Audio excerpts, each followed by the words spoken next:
Hi, wir sind Andi und Myri und seit über einem Jahr auf Weltreise mit unserem selbst ausgebauten Wohnmobil Jenny. Auf unserem Weg nach Südostasien durften wir schon viel erleben. So begann unsere Reise in Europa, wir überwinterten in Griechenland und in der Türkei, um uns dann nach Georgien aufzumachen. Nachdem wir Russland durchquert hatten, erkundeten wir entlang der alten Seidenstraße Länder, die kontrastreicher nicht sein könnten.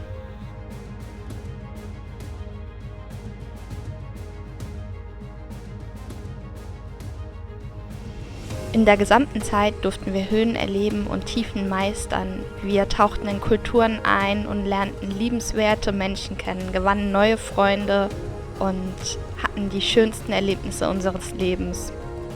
Kurz bevor in der Mongolei der Herbst anbrach, reisten wir nach China ein.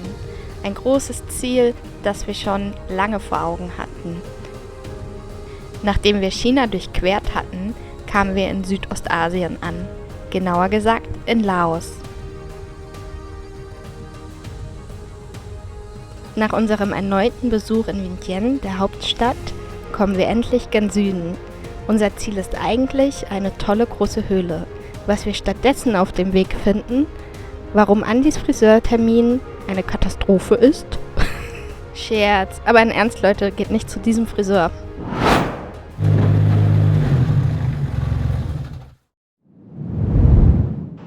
Wir haben den größten Baumarkt und Einrichtungshaus und DIY-Shop im ganzen Land gefunden, glauben wir. Ist auf jeden Fall ein Ort, wie man ihn auch in Deutschland vorfinden könnte hier.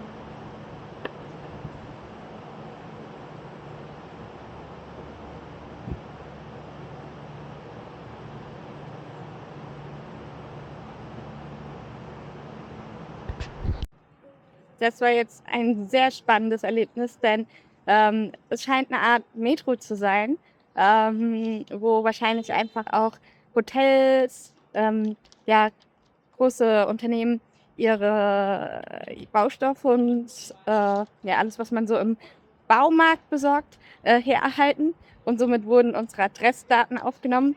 Und wir haben am Ende dann so eine schöne offizielle Rechnung mit offiziellen Stempel ausgestellt bekommen. Und dann werden hier bestimmt Sachen eingekauft für so Hütten, wie sie da drüben stehen. Ich weiß nicht, ob man sie sehen kann. Da hinten steht so eine riesengroße Hütte im europäischen Stile. Sehr, sehr spannend.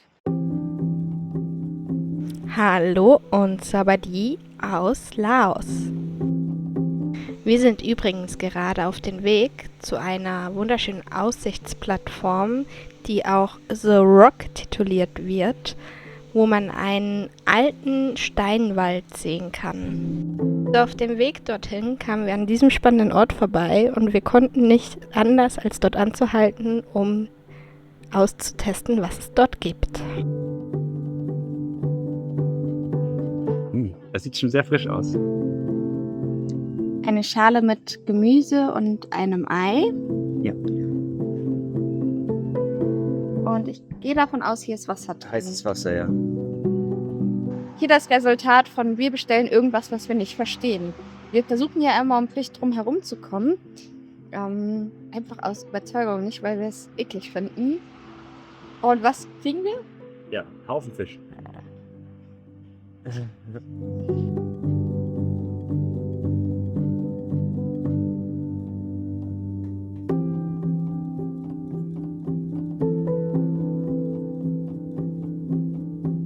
Ich weiß nicht genau, wie das funktioniert, aber man tut jetzt offensichtlich hier sein Fleisch und Fisch obendrauf angrillen. Dadurch tropft dann das Fett runter in die Suppe, in die Suppensoße und macht die dann noch appetitlicher. Wow. Oh, das wird ganz schnell durch. Oh, okay. Ich bin gerade voll begeistert. Also das ist echt so ein schönes Essen hier, dass wir hier so viele Sachen haben, die wir da drauf tun können und die wir anbraten können. Und das hier einfach so ein Holzkohlefeuer auch an Fisch ist. Ja, und wenn ich das richtig verstanden habe, gibt es das eben in der laotischen Form. Und das Gleiche auch nochmal als Spezialität in Thailand. Und dann quasi immer mit kleinen regionalen Unterschieden. Und zudem haben wir letztlich eben auch von Einheimischen erfahren, dass die laotische und die thailändische Kultur sehr, sehr ähnlich ist und auch die Sprachen sehr identisch sind. Ja. So ein bisschen wie Deutsch und Schweizerdeutsch. Kann man sich das wohl vorstellen und dann können wir ja uns in Thailand auch auf gutes Essen einstellen. Wir sind jetzt hier auch ganz am Anfang noch, aber man kann hier schon sehen, dass das Fett runterläuft und hier hat man schon die ersten Suppenaugen. Ja? Die Suppe hatte gar keine Augen am Anfang und jetzt beginnen sich hier Fettaugen zu bilden. Ja, da hast du recht, Andi. Ich freue mich, das zu essen. Die undefinierbaren Essenssachen gehen weiter. Ich weiß nicht, was das ist. Andi hat es schon probiert. Andi, nach was schmeckt's? Weiß ich nicht. Fischig? Es ist fischig. Möchtest du das essen? Ja. Du musst es nicht essen. Ja, kein Problem. Ganz viel Soße schmeckt eher als das Soße. Hier ist.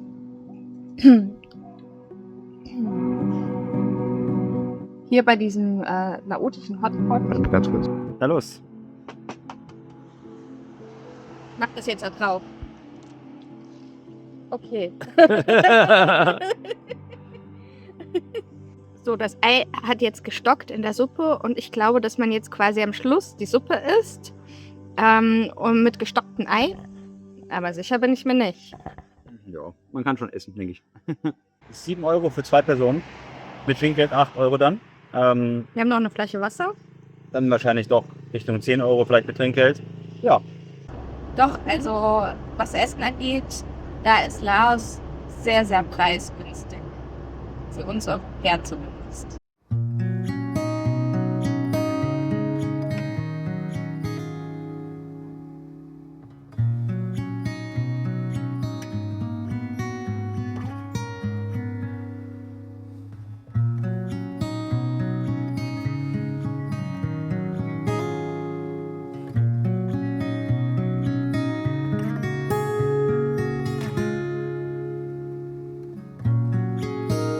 Schön der Fluss und da hinten gibt es Berge, die sind richtig hoch.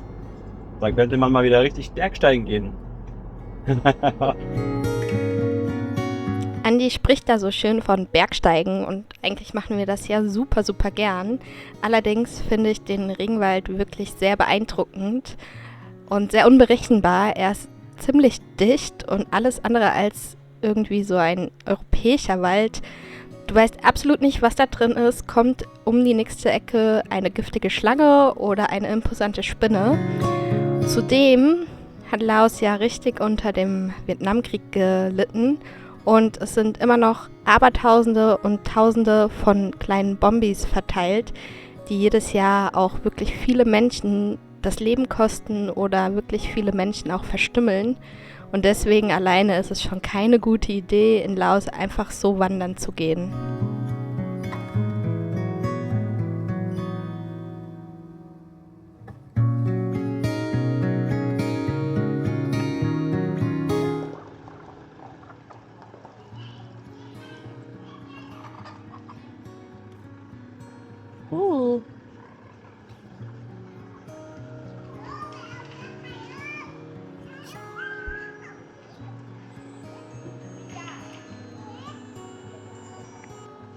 Na Möri, willst du ein Hausschwein haben?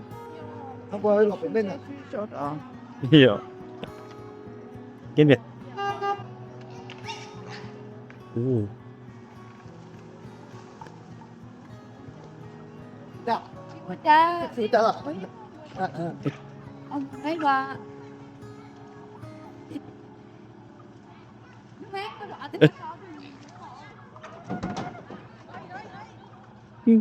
Okay, da geht das Schwein. Und wir stehen jetzt gerade ein bisschen neben der Straße auf so einer Art Einzweigung für so einen kleinen Feldweg und hatten gestern gesagt, wir stellen uns hier hin, weil die Sonne schon am Untergehen war. Das ist das erste Mal, dass wir jetzt nicht irgendwie an der Tankstelle oder so übernachten, auch wenn wir schon so lange hier sind, weil ich immer noch Probleme habe, mir irgendwelche Plätze irgendwo mitten in der Wildnis zu suchen.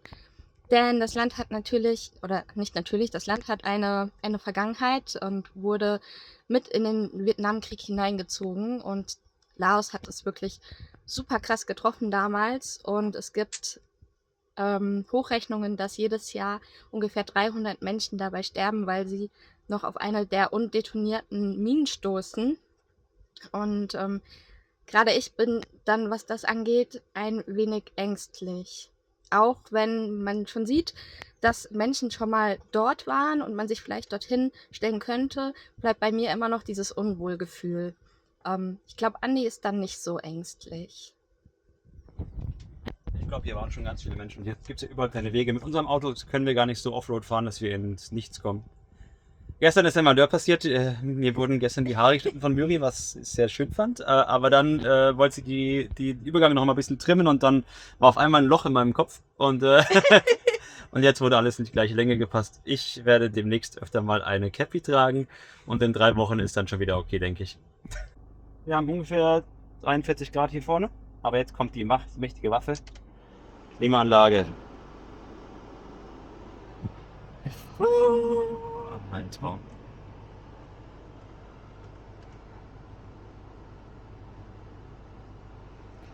So, das war unsere Aussicht. Da ist die Straße, trotzdem war es so ein Ticken laut. Hier geht es noch so einen Wirtschaftsweg runter an der Seite. Wir haben in so einer kleinen Ausräumung gestanden. Genau. Und hier hat uns gestern Nacht komplett im Dunkeln haben uns die Soldaten gespottet und gefunden und einmal geschaut, dass es uns gut geht. Aber so schwer war es halt auch nicht. Hier sind gute Spots. Let's go! Let's go! Wir fahren jetzt zu der Höhle Konglor Cave.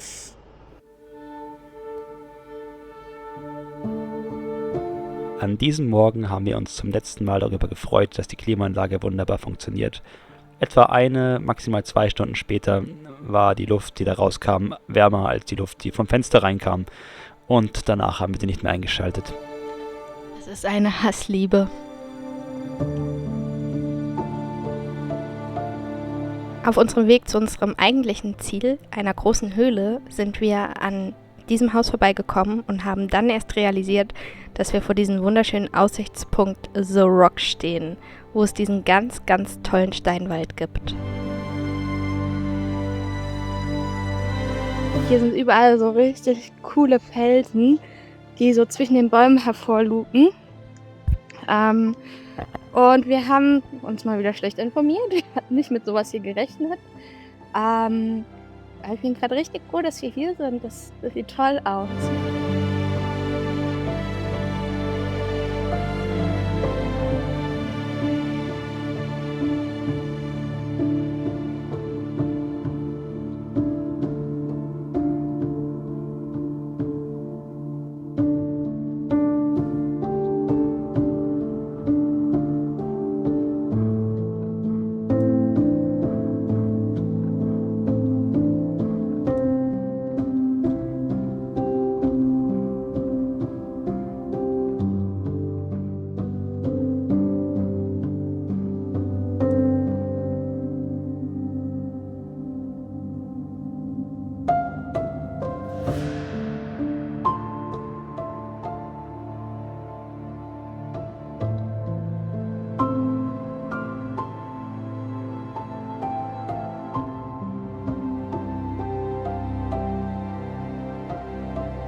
Nur Spaß. Ja, Spaß. Die Straßen sind super, wir fahren durch den Dschungel. Also, toll. Hier sind auch überall diese coolen, heißen die?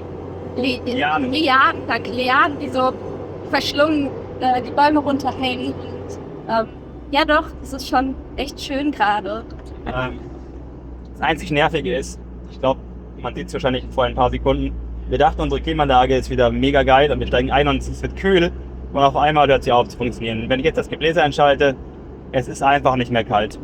Und ich muss sagen, also das haben uns auch schon der Sergej und der Justin in der Mongolei gesagt und jetzt, wir haben es nur mal probiert, aber ich muss sagen, die Klimaanlagengeschichte ist sehr kompliziert und ich habe sie mittlerweile aufgegeben. Und es gibt auch andere Reisende, die ohne durchs Left kommen. Also werden wir das auch schaffen. Achtung, hier, da war die Straße unterspült. Gesehen. Neue Brücke, alte Brücke, nicht mehr da. Also wir haben ja so ein bisschen Regenzeit hier schon mitgekriegt, also das Ende davon.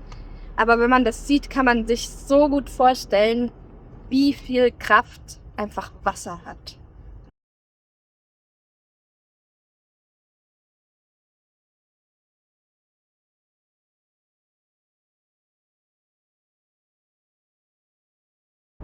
Also es gibt da etwas, das mich schon seitdem wir in Laos angekommen sind, bewegt. Und zwar ist es der Faktor, dass ich oder wir uns vorgestellt haben, in Südostasien wird es total super schön sein und man stellt sich darunter Sandstrände vor, und Regenwald und super schöne Natur und klar, unverkennbar, das ist auch so, aber ich glaube, eventuell auch wir, haben uns das ein bisschen als das Nonplusultra vorgestellt und deswegen war die Erkenntnis umso bitterer, dass es dann nicht so war. Ja, ich habe da ein bisschen mit zu kämpfen. Wir haben ziemlich schnell festgestellt, dass dem nicht so ist, dass gerade in den Touristengebieten, also erstmal sind sehr, sehr viele Touristen, ich glaube, das haben wir schon ein paar Mal erwähnt, dass man sehr willkommen ist, wenn man viel Geld mitbringt, man aber dadurch sehr schnell als Portemonnaie auf zwei Beinen angesehen wird und dass der ein oder andere Local auch eben versucht, diesen Fakt auszunutzen und dann versucht, mehr Geld von dir einzufordern, als gerade auch tatsächlich nötig wäre. Das ist uns zweimal passiert und dann sehr, sehr negativ aufgestoßen. Und irgendwie hat sich dieser Schleier über Laos gelegt und seitdem kämpfe ich damit, mich hier wohlzufühlen. Auf der anderen Seite ist es auch so, dass die Leute sind halt super, super anders als in Zentralasien oder auch in China. Sie sind sehr, sehr zurückhaltend und es ist schwierig, mit ihnen in Kontakt zu treten. Teilweise ist es auch schwer, mit ihnen zu kommunizieren, denn, wie gesagt, wir sprechen leider kein Laotisch und der Übersetzer übersetzt einfach schlecht.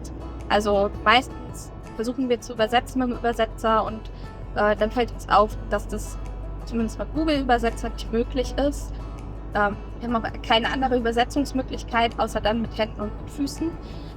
Die Körpersprache hier in Südostasien ist auch sehr, sehr anders und wie gesagt, die Leute sind super, super zurückhaltend. Das trägt natürlich auch dazu bei, dass ich mich hier nicht so wohl fühle und mir ist es immer sehr, sehr wichtig, den Leuten respektvoll zu begegnen und hier kann ich einfach nicht mehr einschätzen, wie ich das tun kann. Die Leute geben einen keinen Rahmen vor, wie zum Beispiel in der Mongolei und nehmen dich an die Hand und sagen dir so, das solltest du jetzt tun, um mit uns respektvoll in Kontakt zu gehen. Das ist hier einfach nicht mehr so. Und somit hat sich einfach direkt in den letzten 3 Wochen negativer Schleier über dieses Land, über unsere Reise für mich gezogen. Und das ist total schade, weil es gibt auch super schöne Momente. Wir haben auch Leute getroffen, die uns ein super gutes Gefühl gegeben haben und uns auch ein bisschen an die Hand genommen haben.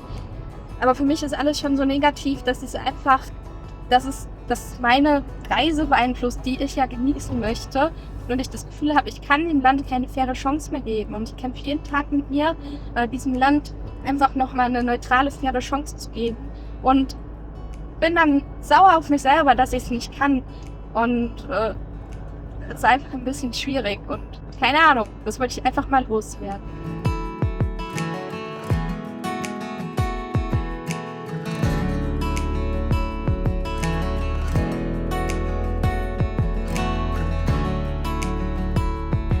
meinem ehrlichen Geständnis über Südostasien machen wir jetzt hier Schluss.